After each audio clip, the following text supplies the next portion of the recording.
మా అమ్మ వాళ్ళ ఇంటి మెయిన్ డోర్‌కి గ్రిల్ డోర్ పెట్టించాము.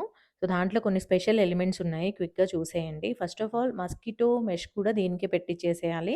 అది కూడా మెటల్‌ది పెట్టించాలి.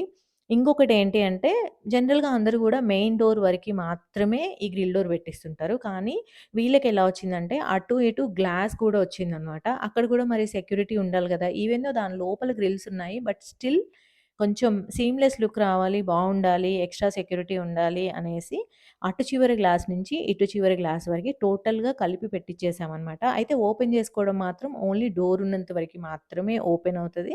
కలర్ గూడా మ్యాచ్ అయ్యేలాగా పెట్టారు. Brown, brown. So, look wise గూడా బావుంది. ఇంకొక థింగ్ ఏంటంటే చాలామంది స్టార్టింగ్ పాయింట్ దర్వాజా నుంచి తీసుకుంటా ఉంటారు. కానీ దర్వాజా అనేది అంత స్ట్రాంగ్‌గా ఉండదండి. గట్టిగా లాగితే వచ్చేయొచ్చు. అందుకనే గోడ నుంచి తీసుకోవాలనమాట. గోడ చాలా స్ట్రాంగ్ ఉంటది గాబట్టి ఇట్లా చేయించడం వల్ల సీమ్‌లెస్ లుక్ వస్తది. ఎక్స్‌ట్రా సెక్యూరిటీ గూడా ఉంటది. సో, ఈ వీడియోని సేవ్ చేసుకోండి.